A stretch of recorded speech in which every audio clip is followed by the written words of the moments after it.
Բարի լույս։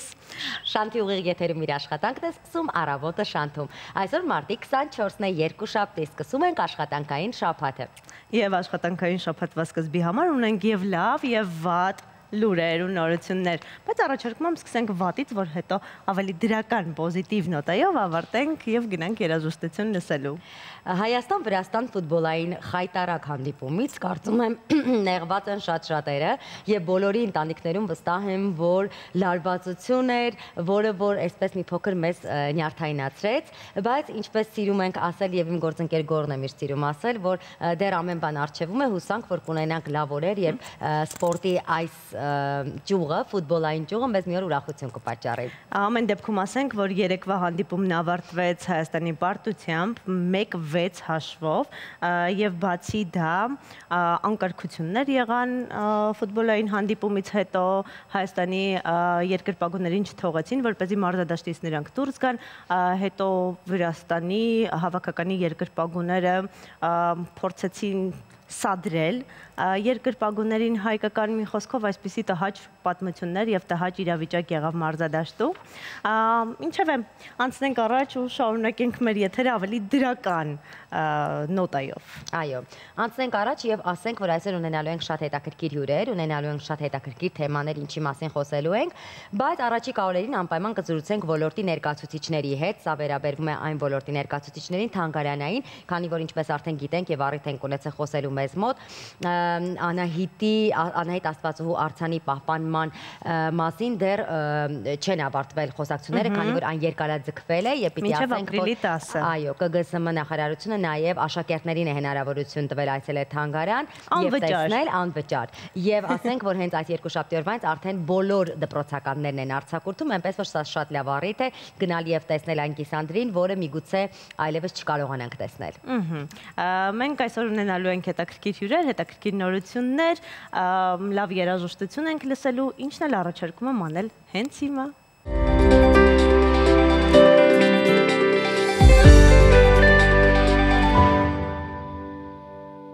Լավ երաժշտությունից հետո անցնենք դրական թեմաների ու խոսենք եղանակի մասին։ Մարտի 24-ից 27-ին սպասվում է առանց տեղումների եղանակ։ Օդի ջերմաստիճանը մարտի 24-ից 27-ին ցերեկային ժամերին կբարձրանա 8-ից 12 աստիճանով։ Դիտենք եղանակի տեսությունը ել ավելի մանրամասն։ Գնացինք։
Չնայած նրան, որ եղանակը տաքանում է, բայց Հայաստանում կան փակ ավտոճանապարհներ։ Հայաստանում փակ եւ դժվար անցանելի ճանապարհներն են Լարսը,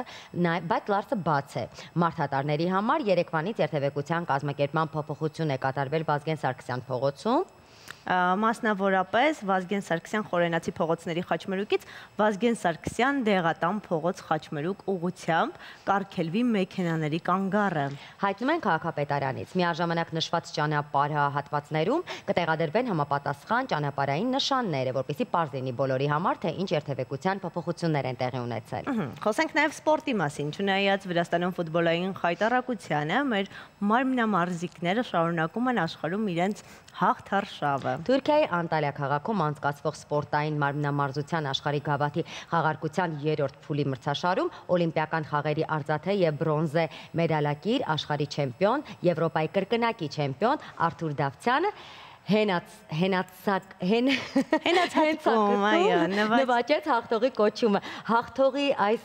ուժը, որ արդեն կա, կարծես թե մոռացանք, թե ինչի մասին է խոսքը, քանի որ երեկվա ֆուտբոլային պարտությունից հետո շնորհակալություն Արտուրին, որ մի փոքր հանգստացրեց մեր սրտերը։ Իհարկե, ու որակավորման փուլում նա նույնպես գրավել էր առաջին տեղը օղակների վարժության եզրափակչում Եվրոպայի կրկնակի փոխչեմպիոն աշխարհի գավաթակիր Վահագն Դավթյանը գրավել է 7-րդ տեղը։ Փետրվարին անցկացված աշխարհի գավաթի խաղարկության առաջին փուլի մրցաշարում Արթուր Դավթյանը նույնպես դարձել էր ոսկե մեդալակիր հենացատկում։ Վահագն Դավթյանը ոսկե մեդալ է նվաճել օղակների վարժությունում։ Սա հիանալի արդյունք է, շնորհավորում ենք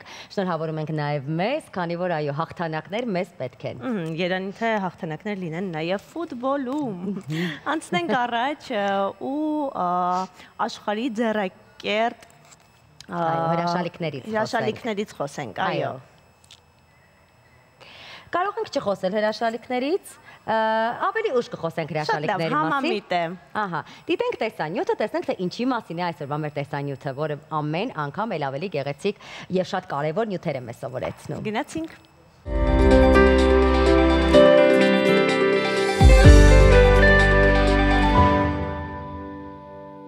Հրաշագործ ձեռագրի մասին իմանալուց հետո առաջարկում եմ միասին դիտենք գովազդ եւ վերադառնանք։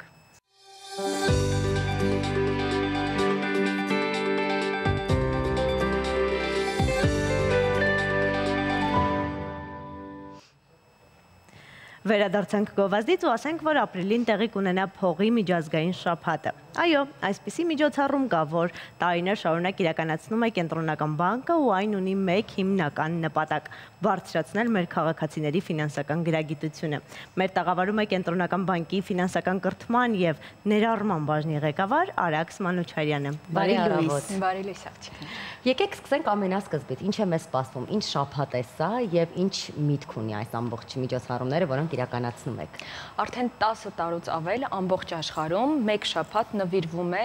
որ կենտրոնանանք եւ ավելի շատ միջոցառումներ անենք, որպեսզի բարձրացնենք մարդկանց իրազեկվածությունը ֆինանսների հետ կապված։ Տարբեր միջազգային կազմակերպություններ են դրանով զբաղվում։ Այժմ աշխատանքը համակարգում է տնտեսական համագործակցության եւ զարգացման կազմակերպությունը։ Հայաստանը վաղուց առաջին տարիներից հենց արդեն միացած է եւ համակարգողը Կենտրոնական բանկն է։ Իրականում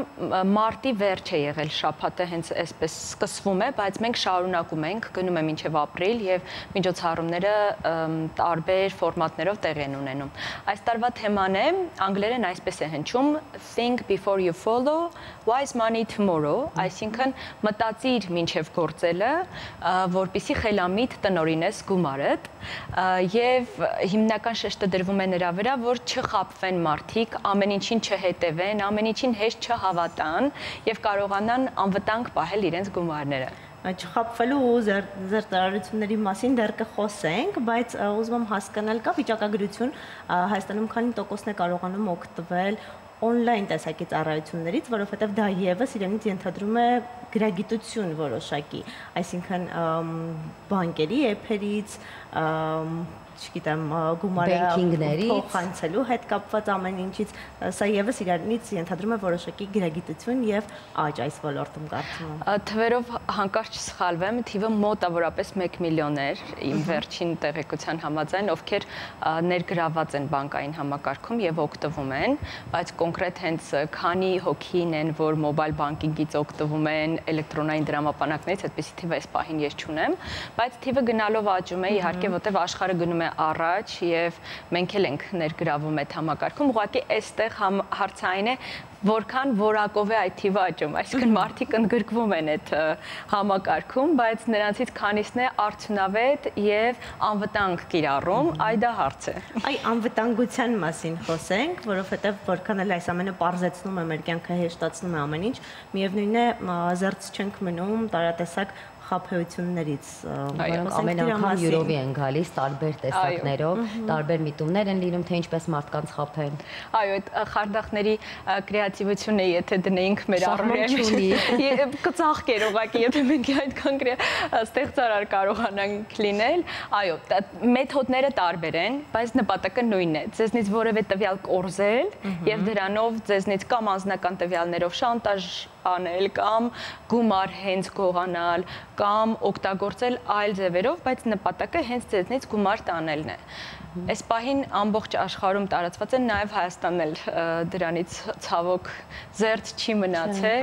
Ինչ են անում, ինչպես են անում, օրինակներ եկեք բերեք, որպեսզի մեր հեռուստադիտողները զգուշ ունենան։ Այո, այս պահին ամենատարածվածներից մեկը պատմեմ, դա լիստեյով վխտացող զեղծարություններն են։ Մարդը որևէ բան է դնում վաճառքի կամ տունն է դնում վարձակալության համար եւ իր հետ կապվում են WhatsApp-ով, որովհետեւ համարը տրամադրվում է լիստեյում։ WhatsApp-ով գրում են նրան, շատ հաճախ ռուսերենով են գրում եւ ռուսական կամ ուկրաինական անազգանվամբ եւ չեմ ասի, որ նրանք հայեր են, ըստ իմ դիտարկումների նրանք հենց հայեր չեն։ Եվ գրում են, ասում են, մենք ուզում ենք ձեր տունը վերցնենք, կարող ենք նկարներ նայել, շատ հեշտ համաձայնվում են ամեն ինչին եւ ասում են, պետք է կանխավճար չէ փոխանցենք, մենք մի քիչ ուշ են գալու ենք հենց տուն միանգամից մտնենք, կանխավճարն ենք ուզում փոխանցել, եկեք մենք ձեզ հղում ուղարկենք, դուք ձեր տվյալները լրացրեք, մենք գումարը փոխանցենք։ Հղումը դրվում է վերջին անգամ հենց ինչ որ դրամային փոխանցման հայտնի կազմակերպության անվամբ։ Ասեմ, որ միգուցե օգնի մարդկանց, մանիգրամով ինչ որ կայքեր։ Դա կարող է լինել Unistream, MoneyGram, ինչ որ բան, որ քեզ հայտնի է, քեզ դիմացի տառերը տեսնում ես, քեզ թվում է հայտնի է, արդեն ճանաչում ես, բայց հետո ինչ տառեր են, թվեր են, ինչ որ խառը բան է, այդքան էլ չես խորանում այդքան։ Մտնում են մարդիկ այդ հղմամբ եւ ասում եմ այնտեղ լրացրու քո անուն, ազգանուն, անձնագրի տվյալներ եւ հետո եւս այնտեղ հղում կա, սեղմիր մտիր քո մոբայլ բանկինգի տվյալները լրացրու, որպեսզի մտնես քո մոբայլ բանկինգ եւ փոխանցում նարվի։ Մարդը մտածում է դե հայ, պետք է մտնեմ իմ մոբայլ բանկինգ, որ գումարը գա, էլ չի ասում ինչու եմ ես չերես, ինչ որ բանի միջոցով մտնում այդ մոբայլ բանկինգ, հղման վրա սեղմում են, մտնում են մոբայլ բանկինգի գաղտնաբառը եւ մուտքանունն են գրում եւ վերջ, արդեն խարդախ ունի քո բոլոր տվյալները անձնագրային տվյալներից սկսած, մինչեւ մոբայլ բանկինգի մուտքանուն ամեն ինչ ունի եւ մտնում է քո անունից վարկ է ձևակերպում, եւ չունես ոչինչ, ունես 1.5 միլիոն վարկ։ Եվ միևնույն ժամանակ նաեւ մի խարդախության այլ ձև էլ կար, որը բավականին օգտագործել էր այդ ընթացքում դարձել, դա ներդրումային ինչ որ ծրագրեր էին, չէ։ Այ խոսենք նաեւ այդ մասին։ Կարծես թե դու դառնում ես ինչ որ բաժնետեր, ինչ որ մի ընկերության։ Այո, նրանք հիմնականում որպեսզի մեր հանրությունը հեշտ տարբերի խարդախ ներդրումային սխեման իրականից, ասեմ երկու կարմիր լույս պետք է վառվի։ Մեկ, նրանք ձեզ առաջարկում են եկամուտ, ստաբիլ եկամուտ, կայուն եկամուտ եւ բավականին բարձր, բայց շատ չնչին գումարի դիմաց։ Օրինակ, վերջին դեպքը, որին ես հանդիպեցի հենց մի շաբաթ առաջ, ասում էին 400,000 դրամ դիր, մենք քեզ ամեն ամիս 20,000 դրամ կտանք։ Հիմա մեր հանրությունը այդ հաշվարկները չի անում, չի հաշվարկում, չէ՞ որ տարեկան գալիս է 240,000 դրամ, որը 60% է մոտավորապես, այդպիսի եկամտաբերություն չկա աշխարհում, պարզապես չկա։ Եթե այդպիսի եկամտաբերություն լինի, իրենք ձեզ չեն ձեր հետևից ընկնի, դուք պետք է մի բան էլ գնաք իրենք խնդրեք, որ մաս դառնաք։ Այդ մեկ կարմիր լույս, երկրորդ կարմիր լույսը, երբ նրանք ձեզ ասում են բերեք այլ մարդկանց, ընկերներին, հարազատներին, բոնուսներ կստանաք։ Այդ երկուսը միասին որ տեսաք, դա արդեն խարդախ սխեմա է։ Իսկ իրենք թե ձեզ ինչպես կհամոզեն, աշխարհի բոլոր լիցենզիաները ցույց կտան, կասեն մեր մասին կենտրոնական բանկը գիտի, դուք գնում եք կենտրոնական բանկին, ասում եք հա գիտենք, բայց ոնց գիտենք։ Իսկ արդյոք մարդիկ հնարավորություն ունեն նաև զանգահարել ինչ-որ միտեղ եւ ճշտել, ենթադրենք իրենց այսպիսի բան է առաջարկվել, սա ճիշտ է թե սխալ է, որպեսզի զերծ մնան։ Շատ հետաքրքիր բան եք առաջարկում, եկեք սա դիտարկենք որպես առաջարկ։ Մենք ունենք տեղեկատվական կայք, որտեղ պարբերաբար համար նոր նյութեր ենք տեղադրում, թարմացնում ենք, մեր հանրությանն էլ կխնդրեմ abcfinance.am բուն կրթական կայքի, այսինքն iBank-ին ֆինանսներ, abcfinance.am, այստեղ ֆինանսական կրթության մասին նյութեր կան, իսկ ինչ վերաբերում է ինչպես իմանան խարդախ են թե ոչ, այսպեսի մի բան ասեմ, երևի մասամբ ձեր հարցն էլ կծածկի, որ նրանք որպեսզի ձեզնից ներգրավեն, պետք է ունենան համապատասխան ներդրումային ընկերության լիցենզիա։ Իսկ շատ հեշտ է ստուգել ունեն թե չունեն, այո, հենց սա է ձեր հարցի պատասխանը, մտնում ենք կենտրոնական բանկի կայք, փնտրում ենք ֆինանսական համակարգ, ֆինանսական կազմակերպություններ, ներդրումային ընկերությունների շարքում նայում ենք, այնտեղ կան, չկան, ցտեսություն։ Այս խափեփայություն կա։ Փաստորեն, ֆինանսական գրագիտությունը բարձրացնելու համար այս արշավը, որ իրականացնում եք, ինչ կետերով եք այն իրականացնում, պատմեք արշավի մասին։ Մեր հանրությանը տեղեկություն փոխանցելու համար տարբեր խողովակներ պետք է օգտագործենք։ Այս տարվա թեման, քանի որ հենց մի հետևիր հեշտությամբ, որոշեցինք հենց ինֆլուենսերներին ներգրավել։ Ունենք բավականին մեծ լսարան ունեցող ինֆլուենսերներ, ում հետ փորձել ենք աշխատել եւ կարծես թե ստացվում է շուտով նրանք իրենց ուղերձների մեջ կներգրավեն նաեւ ֆինանսական կրթության մասին նյութեր, հենց զեղծարություններն է այս տարվա մեր թեման լինելու բովանդակային, նրանք կխոսեն ֆիշինգներից, նրանք կխոսեն ներդրումային խարդախություններից, տվյալների գողություններից եւ այլն։ Ունենք հոդվածներ, մեր կայքում պարբերաբար թարմացնում ենք մեր նյութերը, ունենք նախնական համագործակցություն, դեռ ընթացքի մեջ է համագործակցությունը, հուսանք կստացվի մետրոպոլիտենում գովազդներ ունենալու, սոցիալական գովազդներ ունենալու տեսքով եւ համալսարանների հետ ենք աշխատում, կան համալսարաններ, որոնք այդպես հետաքրքիր կոնֆերանսներ, պանելային քննարկումներ,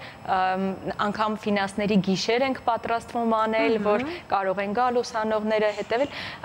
Այս ամենը մենք կհրապարակենք մեր Facebook-յան էջում, մեր Facebook-յան էջի անունն էլ եւս այդպես է, abcfinance.am։ Ինչ է իրանից ենթադրում ֆինանսների գիշերը։ Համալսարաններից մեկում նախատեսում ենք, որ այսպես աժոտաժ կլինի, կգան պանելային քննարկումներ կլինի, նախ կլսեն պրոֆեսիոնալներին, հետո իրար մեջ կկարողանան քննարկումներ անել, խաղեր կունենանք, նաև նեթվորքինգի հնարավորություն կստեղծվի եւ կփորձեն հենց փորձագետների հետ շփվել ուսանողները, իրենց անձամբ տալ հարցեր, տնտեսագետներ կլինեն, այնտեղ ֆինանսիստներ կլինեն, իրավաբաններ կլինեն, այդպես տարբեր տեսանկյուններից մենք կծածկենք տարբեր թեմաներ, այս տարի նախատեսում ենք խնայողությունների մասին խոսել նրանց հետ եւ եւս զեղծարությունների մասին։ Ֆինանսական գրագիտություն, այսպես շատ լավ նախադասություն, որը կարծես թե վերջին շրջանում շատ ենք տեսնում նաև բանկերի գովազդային արշավների մեջ եւ իդեպ դա գալիս է ու շատերը խոսում են, որ պետք է շատ փոքր տարիքից անգամ երեխաներին սովորեցնել ֆինանսական գրագիտություն եւ անգամ կան բանկեր, ովքեր որ թողարկեցին հատուկ տեսակի քարտեր նախատեսված երեխաների համար, բացատրելով, որ դա նաև լավ առիթ է երեխան սովորի ճիշտ ֆինանս տնօրինել եւ նաև չկպնել գումարին, քանի որ գումարը կեղտոտ է, հա, քարտի միջոցով։ Արդյոք սա ճիշտ քաղաքականություններ եւ դուք համաձայն եք այս քաղաքականության հետ թե ոչ։ Տալիս եք մի հարց, որի մասին հետազոտությունները տևել են տասնյակ տարիներ։ Եվ ինչ արդյունք են տվել։ Եվ տվել է այն, որ 2017 թվականից Հայաստանում դրված է ֆինանսական կրթությունը դպրոցական ծրագրում։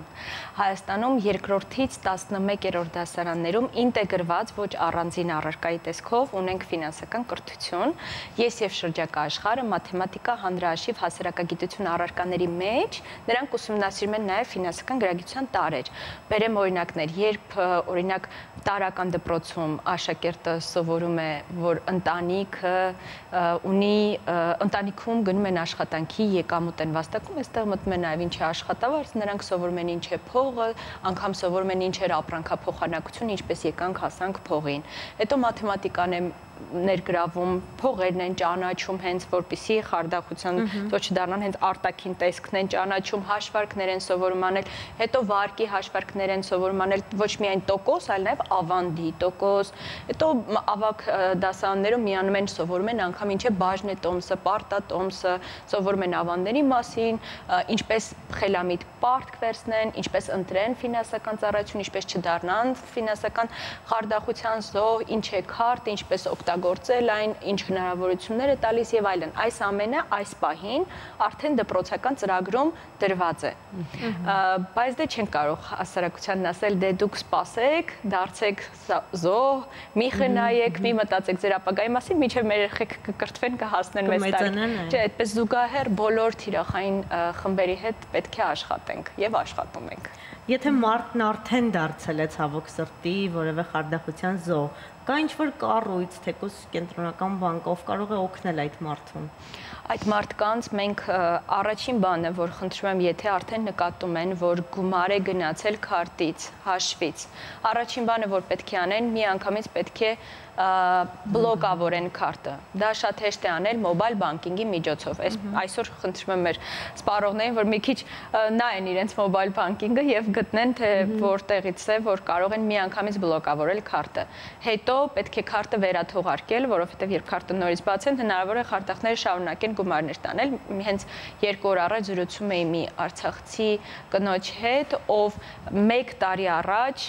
ֆիշինգի զոհեր եղել, այսինքն իրեն նամակ էր եկել, որ դուք ունեք հայկական փոստից ծանրոց, որպեսզի դուք ստանաք ձեր ծանրոցը, որպեսզի այն հասնի ձեր հասցե, մտեք հղմամբ 12 ժամվա ընթացքում լրացրեք ձեր տվյալները, շատ հաճախ մարդիկ մոռանում էին էլ իրենք ծանրոցի սպասում են, չեն սպասում։ Կամ նույնիսկ եթե չեն սպասում, միևնույն ասում, լավ, մի հատ գրանցվենք, տեսնենք ինչ է լինելու։ Այդպես վերջ հենց է դա սխեման։ Այո, ֆիշինգը հենց դա է, չէ, ֆիշինգ բառը նշանակում է ձգնորություն, իրենք կարթը գցում են, ով բռնի կարթը, բռնի, չէ՞, իրենք այդպես բոլորին SMS-ով ուղարկել էին, այդ միայն հղման վրա սեղմելով արդեն վտանգում ենք մեզ, որովհետև կարող է հեռախոսի մեջ ինչ-որ վիրուս ներբեռնվել, որը արդեն մեր տվյալները տանի։ Բայց որ մի հատ էլ մտնում էին տվյալներ էին լրացնում։ Հիմա այս կինը 1 տարի առաջ այդ կայքով անցել էր, հիմա դեռ շարունակում էին իրենից գումարներ տանել։ Այսինքն տվյալները դեռ կար, փաստորեն այդպիսի հնարավորություն էլ կա։ Հիմա մենք ասում ենք ժողովրդին, որ մի ընդհանրապես սեղմեք այդ հղումների վրա։ Եթե արդեն սեղմել եք, բլոկավորում ենք քարտը, հետո քարտը վերաթողարկում ենք եւ դիմում ենք ոստիկանություն։ Սա են քայլերը, բանկին էլ տեղեկացրեք, անպայման պետք է բանկն էլ իմանա, որ խարդախության զոհ եք դարձել եւ դիմում ենք ոստիկանություն։ Դրանից հետո ուր կգնա, ինչ կլինի, դա արդեն իրավական դաշտում է գտնվում։ Իսկ արդյոք սա պարզված է, սա Հայաստանում կազմակերպված այսպիսի խաբեբայությունների մի, ինչպես ասենք, շղթա է, թե սա միջազգային ինչ-որ մի բան է, որը նաեւ տարածվել է Հայաստանում։ Երկուսն էլ։ Միջազգային ամբողջ աշխարհում տարածվում է եւ շատ հաճախ մենք տեսնում ենք այդ տեքստը, որ դուք տեսնեք այդ զեղծարարության, դուք կնկատեք, որ դա Google Translate-ով թարգմանած տեքստ է։ Գրական հայերենով չէ, նորմալ հայկական հայերենի շարահյուսությամբ եւ լեզվամտածողությամբ կազմված տեքստ չէ, արդեն հասկանում ենք, որ սա դրսից է, բայց ես հանդիպել եմ հեռախոսային խարդախության հենց հայերի կողմից կազմակերպվող, երբ զանգում են, այո, եւ բացահայտվել էր արդյոք այդ խարդախությունը։ Ես չգիտեմ այս պահին ուր ենք հասել, բայց դա ընթացքի մեջ է, զանգում են ծնողին եւ հայ կին է, ասում է ձեր երեխան վթարի է ենթարկվել, բերել են մեզ մոտ հիվանդանոց, շատ շտապ պետք է դիմածնոտային վիրահատություն անենք, մտցնում ենք վիրահատության, ձեզ քարտի թվերն ասեմ, հենց հիմա 30,000 դրամ փոխանցեք, որ մտի վիրահատության, մինչեւ կգաք։ Այդ մայրը ինչ ուղեղով կզանգի կստուկի, ես հենց այդ պահին ասել եմ անջատի հեռախոս զանգի երեխուդ, մի արա, մի հատ, մի րոպե ուղիղ սպասի, ինքը արդեն հիվանդանոցում է հաստատ մի րոպե զանգի երեխուն զանգել է, հայ դեպ խարդախն էլ ասում էր, դե դուք ես հիմա տամ երեխուն իր ծնոտը վնասվել է, ինքը նորմալ չի կարող խոսել։ Իդեպ մի անգամ էլ զանգել էին եւ ասել էին տանք երեխուն ու երեխու ձայնով արհեստական բանականությամբ նյութ էին սարքել։ Ինչ հասես կարող են։ Ես շատ մեծ հույս ունեմ, որ ես հիմա մեր որտեղ իրականում լսողներին մտքեր չեմ տալիս։ Չէ, բայց ձեր ասած բոլոր պայմաններով շատ հեշտ է նաեւ խափնվել այդ պահին, հա, էմոցիաների միգուցե կամ պահի ասեցության տակ։ Բացի ֆինանսական, այսպես ասած, ֆինանսական կողմով խափվելուց նաեւ հոգեբանական շատ մեծ ստրես է դա։ Այո, դա կոչվում է սոցիալական ինժեներիա, երբ իրենք ստեղծում են մի իրավիճակ, որի մեջ մարդը ստրեսային իրավիճակում է հայտնվում եւ հակված է շտապ գործողություն անելու։ Այդպես նաև ջարդում են մարդկանց Facebook-յան էջերը եւ իր անունից նամակ են գրում են հորաքրոս հիվանդանոցում, որ շատ խնդրեմ այսքան գումար կփոխանցես, քանիսն են, որ զանգում ստուգում են։ Այս վերջերս բացատրել եմ, որ արդեն զանգում ստուգում են, ուրախացել եմ մի քիչ, բայց պետք է անդադար խոսել այս մասին, որովհետեւ 5 տարի առաջ ստեղծված զեղծարությունը մինչեւ հիմա ակտուալ է, գիտեք։ Ես ասում եմ, լավ, այնքան ենք խոսել սրա մասին, փաստորեն դեռ մարդկա չգիտի։ Կարծում եմ հենց շաբաթը դրա համար է ստեղծված, որ գոնե տարվա մեջ 1 շաբաթ կենտրոնանալ էլ ավելի շատ ներկայացնելու բոլոր այդ խնդիրները, ինչի հետ կարող է մեզանից յուրաքանչյուրը բախվել։ Իսկ եթե մարդը, այսպես ասած, վարկ վերցնելով այդ ուժել եւ տվյալ պահին չի էլ իմացել, որ իր անունով ձևակերպված վարկ կա, մեկ էլ հասնում է, ասենք, անցնում է մի քանի տարի կամ չգիտեմ 1 տարի ու հայտնվում է հարկադրի միջոցով հասկանում է, որ կա այս դատարանում է արդեն իր գործը։ Ինչ անի այդ խեղճ մարդը դժոխ կողմը։ Ամբողջովին իրավական, իրավապահների ոլորտում է սա արդեն, մինչև իրենք չբացահայտեն, եղել են դեպքեր, երբ բանկը որոշակի զիջումների է գնացել գոնե տոկոսները, չի հաշվարկել գոնե տուժտուգանքներ, չի հաշվարկել։ Ամեն դեպքում խրախուսում եմ, որ դիմեն բանկին, որևէ հաշտության եզրեր գտնեն, որևէ ձև փորձեն հաշտվել, բայց քիչ ասեմ ձեզ նաև քիչ չեն այն դեպքերը, երբ մարդիկ վարկ են վերցնում, գնում են ասում են, որ իմ անունից զեղծարարություն է տեղի ունեցել։ Դա էլ կա։ Այնպես որ բանկը պետք է դիտարկի այդ ամեն ինչի վայր, բայց շատ դժվար է, որովհետև բանկի գործն է վարկ տալ եւ հետեւել, որ այդ մարդը վերադարձնի։ Իսկ ոստիկանությունը եւ իրավապահ մարմինները կաջակցեն, որ բացահայտվի զեղծարարությունը, խարդախությունը եւ այդ ճանապարհով ներգրավեն, վերադարձվեն միջոցները, սա արդեն մյուս ոլորտի հետ է կապված։ Իսկ ինչ պատժամիջոցներ են այս մարդկանց համար նախատեսված։ Քրեական օրենսգրքով համապատասխան հոդվածներ են, գողություն, շորթում, խաբեբայություն, հենց կիբեր հանցագործություն, որպեսզի միգուցե հաջորդները վախենան։ Այո, ասեմ ձեզ, որ այդպիսի բաները հիմնականում բացահայտվում են մեծ հաշվով, եթե հատկապես այդ երկրում է տեղի ունենում, դրսինն էլ Դրսինը հնարավոր չէ միշտ, որ իրենց երկրներում կբացահայտվեն։ Շնորհակալություն, հուսանք, որ այս շաբաթը էլ ավելի մեզ կփորձի տեղեկացնել եւ էլ ավելի զգոնություն արտնացնել մեր մեջ։ Ձեզ մաղթում ենք լավ շաբաթ, իրազեկված շաբաթ, իսկ մենք գրանք գովազ դիտենք եւ վերադառնանք։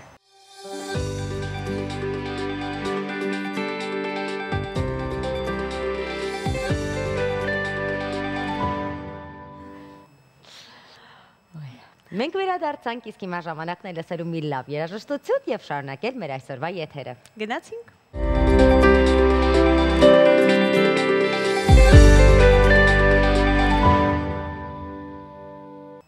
Թողարկումը շարունակենք գիտական բացահայտումներով, այսօր ձեզ կպատմենք NASA-ի մասին։ Դիտենք տեսանյութը եւ վերադառնանք։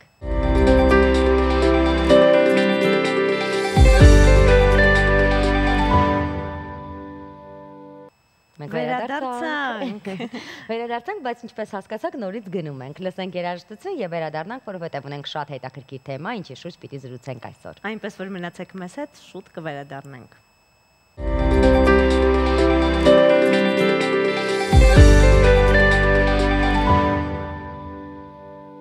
Բարձր տրամադրությունն ապահովելուց հետո առաջարկում եմ միասին դիտենք գովազդ եւ վերադառնանք։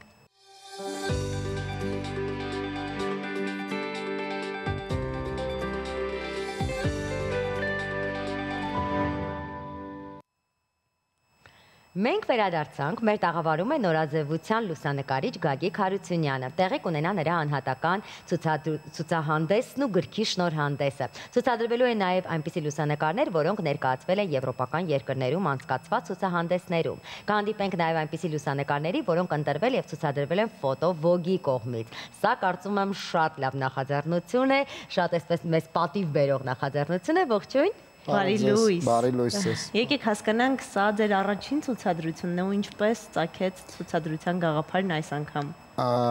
Այո, սա իմ առաջին անհատական ցուցահանդեսն է։ Մասնակցել եմ շատ ցուցահանդեսների, բայց անհատական որպես չեմ ունեցել, սա իմ առաջին անհատական ցուցահանդեսն է։ Իսկ միտքը ուղղակի կարծում եմ ցանկացած լուսանկարիչ ուզում է ունենալ իր երկրում առավել եւս իր անհատական ցուցահանդեսը։ Որքան ժամանակ եք պատրաստվել այս ցուցահանդեսին։ Արդեն 3 ամիս է պատրաստվում եմ ու դեռ ավարտին չեմ հասցրել։ Իսկ քանի տարիների քրտնաջան աշխատանք եք ցուցադրելու։ Արդեն 2000-ականների սկզբից զբաղվում եմ լուսանկարչությամբ։ Արդեն 20 տարիներից ավել։ Իսկ ներկայացված լինելու են այդ տարիների աշխատանքները եւս։ Այո։ Հետաքրքիր է։ Գրքի շնորհանդես։ Այ խոսենք նաև գրքի մասին։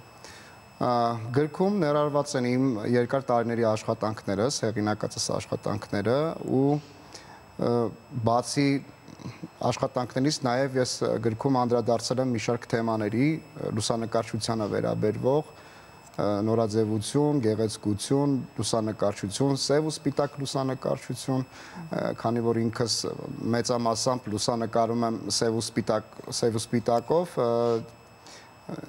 շատ մեծ անդրադարձ ունեմ գրքում սև ու սպիտակին կոնկրետ։ Ում համար է այդ գիրքը, լուսանկարիչների, թե նաև այն մարդկանց, ովքեր սիրում են լուսանկարվել գուցե։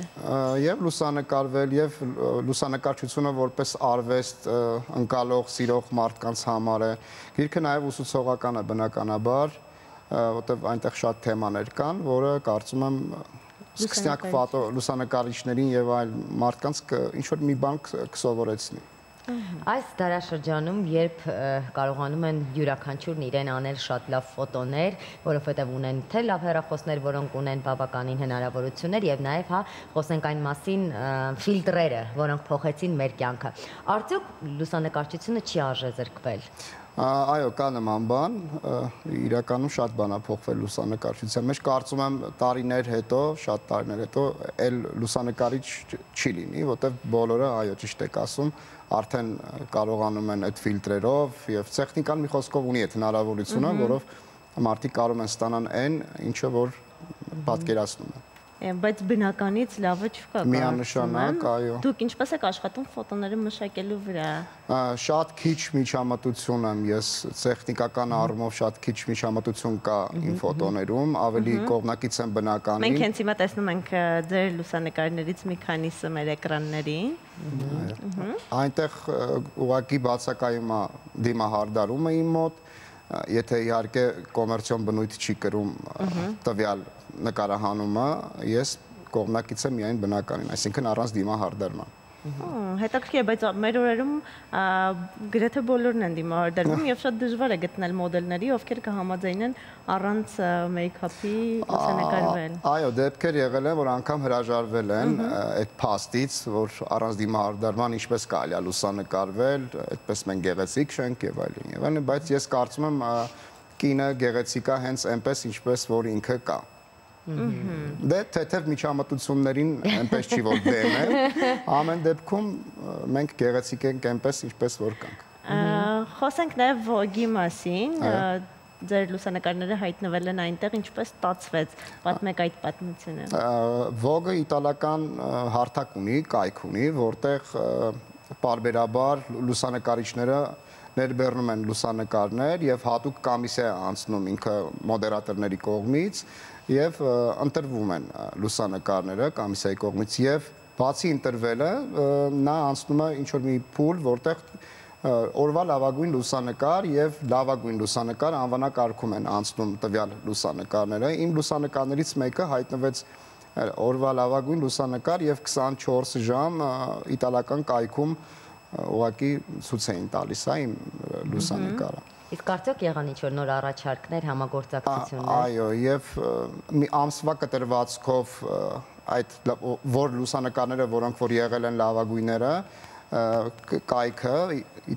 Vogue Իտալիայի խմբագրությունը այդ լուսանկարները վերցնում է եւ ցուցահանդես է կազմակերպում։ Իմ լուսանկարը նույնպես ներառվեց այդ ցուցահանդեսում, որը ցուցադրվեց Միլանի Կորսոկոմո պատկերասրահում։ Եթե դիտարկենք լուսանկարչությունը որպես արվեստի ճյուղ, ինչ դիրքեր ունի այն Հայաստանում մեր օրերում եւ արդյոք համապատասխանում ստանդարտները միջազգային ստանդարտներին եւ մեր դաշտում ունենք իսկական լավ մասնագետներ։ Չի փայլում այդ ոլորտը մեր երկրում ցավոք սրտի, բայց այո, ունենք շատ տաղանդավոր լուսանկարիչներ, ովքեր լուսանկարչությունը որպես արվեստ ներկայացնում են աշխարհին, իբրև հայեր, հա, մենք, բայց չի փայլում որպես ճյուղ մասնագիտություն, շատ քիչ է շուկան մեր երկրում, կարծում եմ դրանից է։ Իսկ լուսանկարչությունը որպես fashion ոլորտ, հա, ինչու հենց այս ճյուղը ընտրեցիք։ Իրականում ինչը կախված է գեղեցկության հետ, բնությունն ու կինն են գեղեցիկը ինձ համար։ Ձեր համար կինը ավելի գերակշռողն է։ Այո, այո։ Եթե խոսենք ոլորտի զարգացման մասին, դուք ինչ եք նախաձեռնում, որպեսզի ոլորտն էլ ավելի զարգանա Հայաստանում, ինչ հեռանկարներ եք տեսնում մեր երկրում։ Կարծում եմ շատ ցուցադրություններ է պետք կազմակերպվի, ցուցահանդեսներ, ցուցադրություններ, նորաձևության շաբաթներ, չգիտեմ, պետք է տնտեսությունը նաև օգնի այդ ամեն ինչին, որպեսզի զարգանա ոլորտը երկրում։ Իրոք դա երազանքներիցս մեկն է, որ Հայաստանը նույնպես փայլի, օրինակ ինչպես Իտալիան կամ Ֆրանսիան, չգիտեմ։ Օրինակ լուսանկարիչները կարծես թե այլ աչք ունեն, հա, եւ ըստ ձեզ օրինակը որ ազգի կանայք են ավելի գեղեցիկ։ Այդ հարցը միշտ հնչում է եւ արդյոք ձեզ համար այսպես հայ կանայք ավելի առանձնահատուկ են, միգուցե աչք ու ունքի այսպես ավելի ընդգծվածությունը։ Դե հայ կանայք բնականաբար ես ինքս հայ լինելով, այո, ամենագեղեցիկն են, չնայած ինձ նաև դուր են գալիս արգենտուհիները, իսպանուհիները։ Փորձ ունեցել եք իրենց հետ աշխատել։ Այո, այո։ Կա ցուցահանդեսի ժամանակ նաև այդ նկարները։ Այո, Միացյալ Նահանգներում շատ ֆոտոշութեր եմ ունեցել, այո, լուսանկարներ ունեմ այնտեղից, Իտալիայում եմ լուսանկարել նաև ցուցահանդեսին, նաև գրքում այո ներառված են այդ լուսանկարները։ Եթե համեմատենք հայ աղջիկներին այլ երկրի աղջիկների հետ, նկատում ենք, որ երևի թե մեր ազգում կոմպլեքսավորվածությունն ավելի շատ է։ Արդյոք սա դժվարություն կամ խոչընդոտ է հանդիսանում, որպեսզի լուսանկարեք, թե դուք աշխատում եք միայն պրոֆեսիոնալների հետ եւ այդ կոմպլեքսները ձեզ չեն հանդիպում ու չեն խանգարում։ Ճիշտ ասած, չէ, չեն հանդիպել ու այնպես չէ, էլի խտրականություն ունեմ, սրան նկարում եմ, այս մյուսին չէ, կամ եթե հայ չի չեմ նկարում, չէ, հակառակը ինձ հայերը ավելի շատ են դուր գալիս, հայուհիները։ Ամեն դեպքում դուք կարողանում եք աշխատել այնպես, որպեսզի նույնիսկ չնկատեք կոմպլեքսները փաստորեն։ Այո, դե անկեղծ է պետք լինել մաքսիմալ, թե ես լուսանկարվողի հետ, թե լուսանկարվողը ինձ հետ, որպեսզի ավելի հետաքրքիր լինի։ Անկեղծությունը ամենաշատ դերն ունի կոնկրետ լուսանկարչության մեջ։ Իսկ հայերի դիմագծերի առանձնահատկությունները որոնք են ըստ ձեզ։ Ինչ թվում է աչքերը, հա։ Այդ աչքերը եւ առանց դիմահարդարման փաստորեն, բայց շատ լավ միտք է սա։ Իսկապես, մեր օրերում բավականին բարդ է այս ֆիլտրացված իրականության մեջ, արդյոք մոդելները հետո չեն դժգոհում, ասում մի փոքր ֆոտոշոփով ուղեք այս հատվածային շատ նման դեպքեր, հա, մի քիչ սա փոխենք, մի քիչ սա փոքրացնենք, մեծացնենք, ամեն դեպքում ես դա չեմ ընդունում։ Չէ, Անդրադառնանք մի փոքր նաև ձեր գրքին, նորից վերադառնանք այդ թեմային, ինչպես եք ընտրել այն լուսանկարները, որոնք պետք է տեղ գտնեն գրքում, որովհետև այդքան մեծ լուսանկարների պաշար ունենալիս դժվար է ընտրել մի քանիսը կամ տասնյակ լուսանկարներ, որոնք գտնում են տեղ գրքում։ Շատ քիչ լուսանկարներ կան, որ ներգրաված չեն գրքում, Քանի լուսանկար է թվով ներգրաված։ Քանակը չեմ հիշում, բայց էջերի քանակը 270-ն են։ Բավականին։ Եվ այսինքն ավելի շատ նկարներն են, քան ինչ որ պատմվածքներ։ Գերակշիռ մասը, այո, լուսանկարներն են ավելի շատ ներկայացված, բայց որպեսզի գիրքը լինի նաև ընթերցելու համար, ես թեմաներ գրավեցի գրքում, ընդգրկեցի գրքում, որպեսզի ավելի հետաքրքիր լինի, համ ընթերցելու լինի, համ դիտելու համար լինի։ Իսկ արդյոք սկսնակ նկարիչների համար գիրքը նաև կարող է այսպես հանդիսանալ ինչ-որ ստարտ մի բան սկսելու, ուղեցույց, ոգեշնչման աղբյուր։ Կարծում եմ, այո, ցանկացած լուսանկարիչ, այսպես կոչված երազանք է, որպեսզի ունենա իր գիրքը, այսպես բացատրեմ, որ ես կոնկրետ գիրքի գաղափարը որտեղից եկավ, իմ բոլոր աշխատանքները կարծես ամփոփելով մեկ վայրում ներկայացնեմ հանրությանը։ Դա արդեն մեծ ձեռքբերում է ցանկացած լուսանկարչի համար ունենալ իր հեղինակած գիրքը։ Ձեզ մոտ այս գաղափարը երբ ծագեց ու քանի տարի եք աշխատել գրքի վրա հենց տեքստեր գրելու մասով, լուսանկարներ ընտրելու մասով։ Տեքստերը մոտ 2 տարում եմ հավաքել։ Լուսանկարները դա արդեն 20 տարիներից եւ ավել։ Իսկ գաղափարը ես ԱՄՆ-ում Նյու Յորքում մի ցուցասրահ այցելեցի, այնտեղ հանդիպեց մի գիրք, հայացքս ոնց որ բռնեց էլի այդ գիրքը, գնացի գիրքը եւ շատ հավանեցի ու ինչու՞ չէ նաեւ ես ունենամ, գաղափարը այդտեղից սկսվեց։ Որն է եղել ձեր կյանքի ամենաառաջին նկարը, որը նկարել եք ու հասկացել եք, որ սա է ձեր մասնագիտությունը, վերջ դուք գտել եք ձեզ։ Առաջի լուսանկարը ճիշտ ասած չեմ մտաբերում հիմա։ Բայց արդյոք այդ լուսանկարը չկա ցուցահանդեսին։ Ինձ թվում է չէ։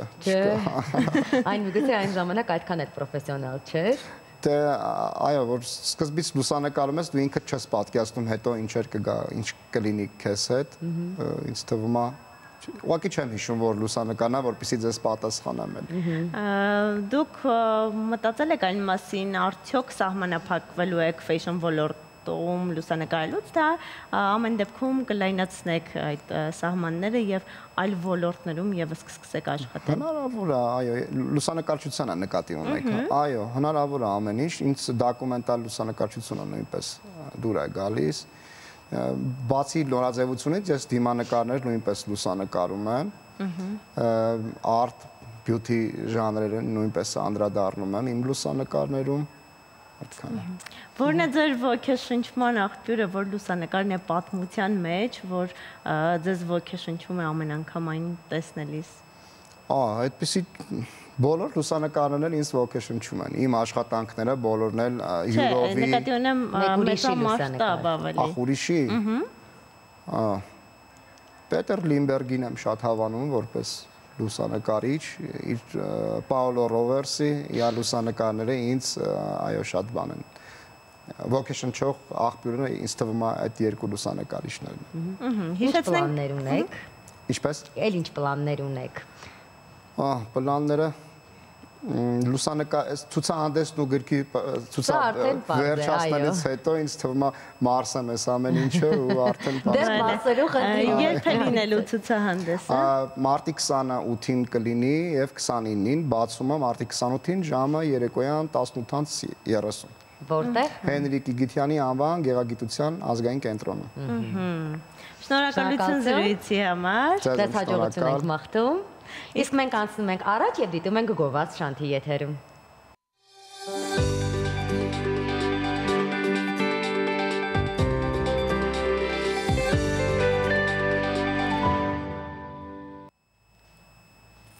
Առավոտն ավելի դրական անցկացնելու համար առաջարկում եմ լսենք լավ երաժշտություն եւ վերադառնանք, մնացեք մեզ հետ։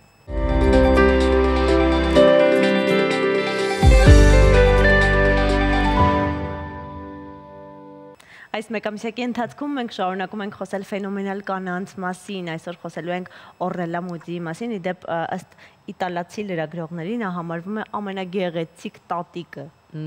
Բոլոր ժամանակների իդեպ դա նշեք։ Կանանց մասին մեկ ամիսն է անգամ քիչ խոսել, որովհետև այնքան շատ են կանայք կայացած, աշխարհում շատ ու շատ փոփոխություններ բերած, բայց ինչևիցե մենք համակերպվել ենք այդ մտքին, որ կարելի է ընդամենը մեկ ամիս խոսել կանանց մասին։ Դիտենք տեսանյութն ու վերադառնանք։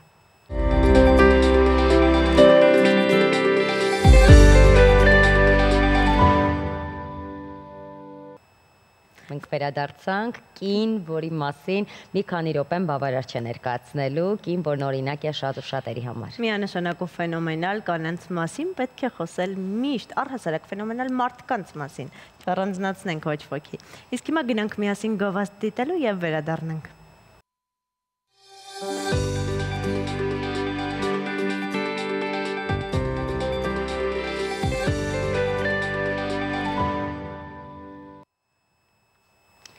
Աշխարհի ձեռակետ հրաշալիքներից է համարվում Անտոնիումը։ Յուրօրինակ մի հուշարձան, որը տեսնելու համար տարեկան հազարավոր մարդիկ են գալիս Բելգիա։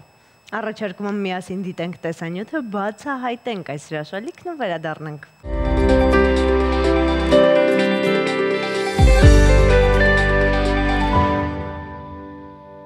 Ծանոթացանք նաև աշխարհի այս հրաշալիքի հետ, չնայած աշխարհում բազմաթիվ են հրաշալիքները եւ չմոռանանք, որ մենք մեր եթերի ընթացքում ամեն օր բացահայտում ենք մի նոր հրաշալիք։ Հուսանք, որ ձեզ դուր եկան այս 2 ժամը, մենք փորձեցինք այն ձեզ համար սարքել շատ ավելի ինֆորմացիվ եւ ամեն օր առավոտյան ժամը 10:15-ից մենք եթերում ենք, որպեսզի ձեզ պատմենք թե հրաշալիքներ, թե պատմենք ֆենոմենալ կանանց մասին եւ ասենք բնականաբար այն նորությունները, ինչ կատարվում է Հայաստանի Հանրապետությունում։ Իսկ դուք ժպտացեք, եղեք առողջ, տրամադրվեք դրական ու ունեցեք հրաշալի ու պրոդուկտիվ օր։ Հիշենք, որ աշխատանքային շաբաթը նոր է սկսվելու, ամեն ինչ դեռ առջևում է։ Եվ չմոռանաք շարունակել դիտել Շանթ հեռուստաընկերության հաղորդումները, որոնք պատրաստված են հատուկ ձեզ համար։ Շնորհակալություն, որ ձեր առավոտը անցկացրեցիք մեզ հետ։ Մենք ձեզ հրաժեշտ ենք տալիս։ Կհանդիպենք վաղը։